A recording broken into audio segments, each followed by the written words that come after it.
चलिए यहाँ देखिए, धनुष तंबा या धनवती, टिटनेस या लॉक जॉ। तो देखो, इसको चाहे धनुष तंबा रोग बोलो और चाहे धनवती बोलो, है ना, चाहे इसको टिटनस बोलो या लॉक जा बोलो। ये होता कहाँ है? ये मृदा में उपस्थित बैक्टीरियाज के द्वारा होता है। ध्यान देना, बैक्टीरिया के द्वारा तो होता है, लेकिन मिट्टी में उपस्थित बैक्टीरिया के द्वारा होता है। ये कौन से बैक्टीरिया के द्वारा होता है? तो ये होता है क्लॉस्ट्रीडियम टिटेनी। टिटनस किसके द्वारा होता है? बैक्टीरिया क्लॉस्ट्रीडियम टिटेनी बैक्टीरिया के द्वारा होता है। याद है ना, बैक्टीरिया का नाम याद रहेगा। चलिए दूसरा क्या है? संक्रमण, इन्फेक्शन। देखिए, ये बैक्टीरिया प्रायः त्वचा में लगे घावों या वाउंड्स के द्वारा शरीर में पहुंचता है। मतलब ये बैक्टीरिया किसके द्वारा पहुंचता है?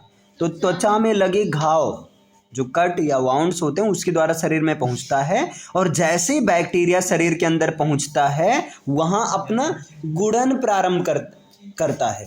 गुणन का मतलब क्या होता है? मल्टीपल करना प्रारंभ कर देता है। और टेटानोस्पास्मीन, क्लियर है? टेटानोस्पास्मीन नामक आबिस उत्पन्न करता है। ये कौन सा जहर उत्पन्न करता है? तो ये जहर उत्पन्न करता है टेटानोस्पास्मीन।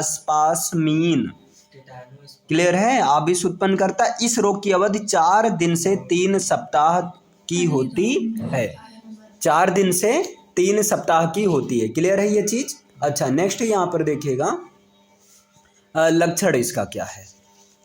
इसका जो है सिम्टम्स हैं, ये हैं, इसमें शरीर के जॉइंट्स में दर्द होता है ना। जॉइंट्स में समझ रहे हैं, गांठों में। तो संपूर्ण शरीर के जॉइंट्स में, जोड़ों में दर्द होता है, जिससे मांसपेशियों में खिंचाव उत्पन्न होता है। अधिकतर दर्द जबड़े और गर्दन में होता है। रोगी पक्षाघात, पैरालिसिस की स्थिति में आ जाता है। मतलब उसको ऐसा लगता है पैरालिसिस हो गया, काम ही नहीं कर रहा है हाथ पैर। और रोगी की मृत्यु भी हो जाती है।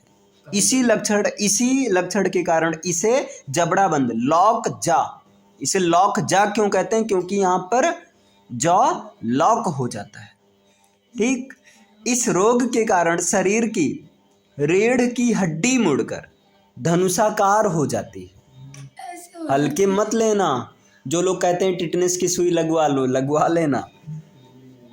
चलिए आगे देखते हैं। यहाँ पर देखिए, रीढ़ की हड्डी क्या होती है? धनुषाकार हो जाती है। इसी कारण इसे धनुष तंबा भी कहते हैं। धनुष तंबा क्यों कहते हैं?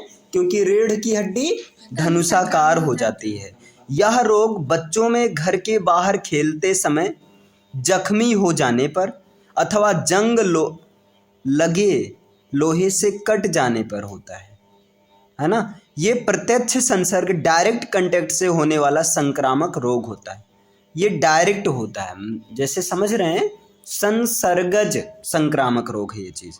रोकथाम एवं उपचार क्या है? रोगी को तुरंत लक्षण दिखते ही टिटनेस एंटीटॉक्सिन का इंजेक्शन लगवाना चाहिए। अब जो इंजेक्शन लगता है उसका नाम क्या है? हाँ, पूछ लेना, भैया ये बताओ कि टिटनेस एंटीटॉक्सिन है कि नहीं? कहेंगे यार लगता है बहुत पता है। कह दो बस इतना ही पता, आगे कुछ नहीं पता। क्लियर? रोगी को तुरंत कैसा इंजेक्शन लगवाना चाहिए? टिटनेस एंटीटॉक्सिन का इंजेक्शन लगा देना चाहिए, और एंटी टिटनेस टॉक्साइड का इंजेक्शन लगवाना चाहिए। देखिए कई सारे इंजेक्शन हैं।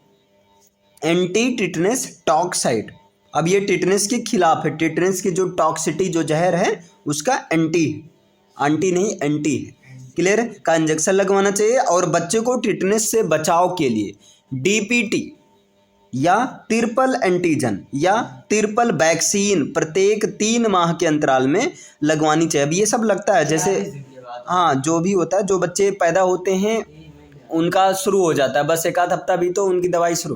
क्या भैया तुम ये वैक्सीन लगवाओ, ये लगाओ। वो भी सोचता होगा अभी पहले हमें, है ना, वो भी सोचता होगा पहले धरती पर आने तो दो प्रॉपर रूप से। तुम शुरुआते में शुरू कर दिए एकदम। अच्छा, खेल या कार्य के दौरान मामूली रूप से जख्मी होने पर 24 घंटे के अंदर ATS का टीका लगवा देना चाहिए। चलिए, धनुष तंबा क्लियर है ना। तो धनुष तंबा को और क्या कहते हैं? धनुवती कहते हैं, या लॉक जा कहते हैं, है ना, या इसको टिटनस भी कहते हैं। अरे इधर देखो, ये होता कैसे है? त्वचा पर लगे घावों के द्वारा फैलते हैं शरीर के अंदर में। और ये कौन सा विष पैदा कर देता है? तो टेटानो अस्पासमीन। और इसकी रोग की अवधि 4 दिन से 3 सप्ताह तक की होती है। क्लियर है? और इसके लिए कौन सा भैया टिटनेस कौन सा इंजेक्शन लगवाना चाहिए? टिटनेस हाँ, एंटीटॉक्सिन। टिटनेस एंटीटॉक्सिन और एंटी टिटनेस टॉक्साइड। और बच्चों को जो है इसके पहले ही, टिटनेस के पहले ही डीपीटी या ट्रिपल एंटीजन या ट्रिपल वैक्सीन लगवा देना चाहिए। क्लियर है ये चीज़ें?